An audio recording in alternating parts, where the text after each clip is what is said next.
Ako si Jaime, isang estudyante mula sa Capiz. Simple lang ang buhay namin sa probinsya, pero madalas ko nang naririnig ang mga kwento ng mga matatanda tungkol sa sundalong walang ulo. Ang sabi nila, noong panahon ng Hapon, isang Pilipinong sundalo ang pinugutan ng mga Hapon dahil sa pagtanggi niyang sumuko. Mula noon, sinasabing naglalakad ang kanyang kaluluwa sa isang lihim na daan, isang daan na iniwasan ng karamihan kapag gumagabi na. Noong una, wala akong pakialam sa mga kwento. Kwento lang yan ng matatanda, iniisip ko. Pero isang gabi, nagbago ang pananaw ko sa mga bagay na di ko maipaliwanag.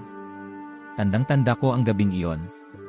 Kasama ko ang mga kaibigan ko, galing kami sa isang pagtitipon ng mga estudyante sa bayan.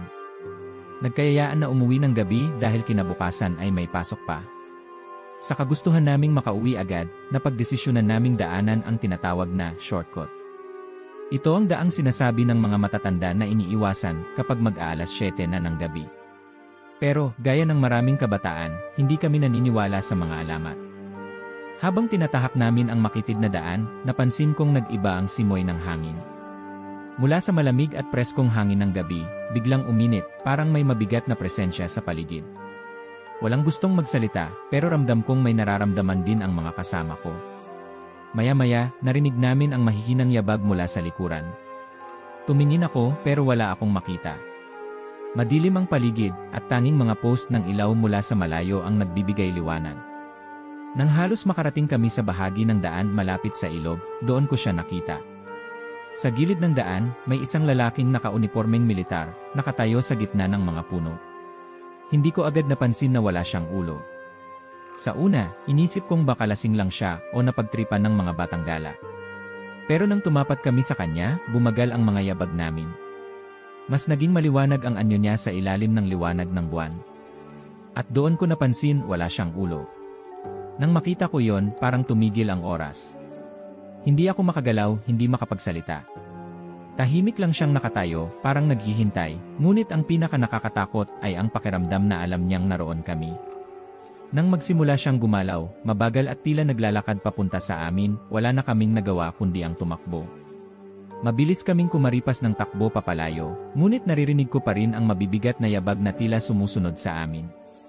Ang tunog ng mga sapatos niyang dumudurog sa tuyong mga dahon ay patuloy hanggang sa marating namin ang ilog.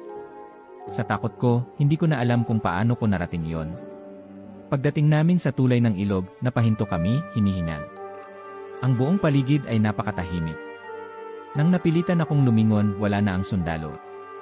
Ngunit biglang may narinig akong mahihinang tunog, parang putok ng baril mula sa malayo.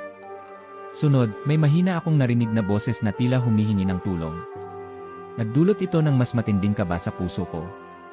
Tumunog sa pandinig ko ang boses na yon, puno ng panghihinayang at sakit. Parang naririnig ko ang pagmamakaawa ng isang kaluluwa na hindi matahimik. Nagkatinginan kami ng mga kasama ko, wala kaming masabi. Alam namin na may kakaibang nangyari, isang bagay na hindi maipapaliwanag. Ang sundalong walang ulo, totoo siya. Ngunit ang pinaka nakakakilabot sa lahat, noong pag-uwi namin at ikinuwento sa mga matatanda ang nangyari, isang matandang lalaki sa aming baryo ang nagsabi na minsan din daw siyang nakita noong siya ay bata pa. At tila paulit-ulit na nagbabalik ang sundalo, nangungulit na parang may hindi natapos sa kanyang buhay. Hanggang ngayon, hindi ko pa rin alam kung anong nais ng kaluluwang iyon. Bakit siya patuloy na nagpapakita sa daan malapit sa ilog? Nais ba niyang magpahinga o may ipinaglalaban pa rin siyang prinsipyo mula sa panahong iyon? Pero mula sa gabing iyon, hindi ko na muling dinaanan ang shortcut na iyon, at hanggang ngayon, pinipilit kong kalimutan ang mga narinig kong putok ng baril at mga hiling ng tulong mula sa isang espiritong hindi pa rin matahimik. May mga bagay talaga na hindi maipaliwanag ng siyensya, at sa gabi ng karanasang iyon, napagtanto ko na minsan, mas mabuting hindi na alamin ang mga sagot sa mga tanong na bumabagabag sa atin.